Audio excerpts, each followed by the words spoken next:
দালান আছে, chair table আছে, সরকারি খাতায় আছেন ৩৫ জন শিক্ষক। নেই শুধু সাফল্য, দেখা গেছে একটি মাদ্রাসায় ১৩ শিক্ষকের বিপরীতে পরীক্ষার্থী ছিল মাত্র একজন, সেও ফেল। তাহলে শিক্ষার নামে এসব প্রতিষ্ঠানে আসলে চলছে কি? মাদারীপুরের কালকিনিতে ২০২৬ সালের দাখিল পরীক্ষায় উত্তর রমজান জিন্নাতিয়া, ক্রকিরচর হামিদিয়া ও ক্রকিরচর আকিমুন্নেসা দাখিল মাদ্রাসার ২৪ পরীক্ষার্থী পাশ করেনি কেউই। সরেজমিনে মিলেছে আরও হতাশাজনক চিত্র।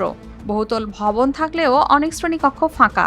এলাকাবাসীর অভিযোগ, অনেক শিক্ষক নিয়মিত না আসায় শিক্ষার্থীরা হারিয়েছেন লেখাপড়ার আগ্রহ। তারা আরও জানিয়েছেন, শিক্ষকরা বেতন ভাতা পেলেও দায়িত্বের প্রতি উদাস।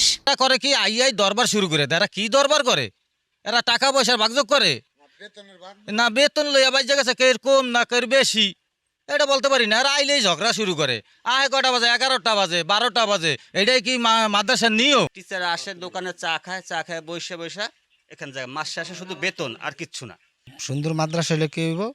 মাদ্রাসায় কোনো ছাত্রছাত্রী নাই, মাস্টাররা কোনো উদ্যোগ নেয় না।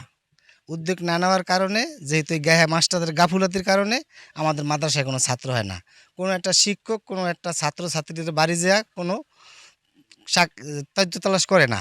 ফোটানোর ঝামেলা ছাড়াই নিরাপদ পানির জন্য ঘরে আনুন পিওরিট। কল করুন 16627।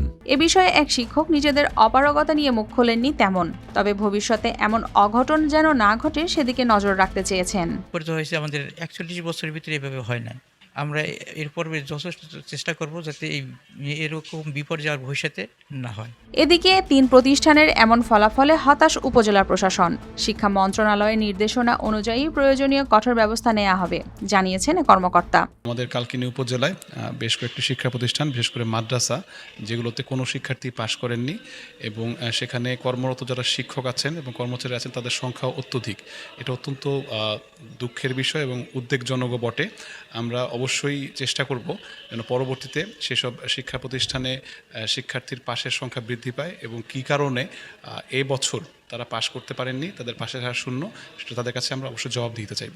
৩৫ শিক্ষক নিয়মিত বেতন ভাতা পেলেও পাশ করেনি ২৪ পরীক্ষার্থীর একজনও। তাহলে ব্যর্থতার এ দায় কে নেবে? আর শিক্ষার পেছনে রাষ্ট্রের এ ব্যয়ের জবাবই বা কোথায়? News desk, RTV।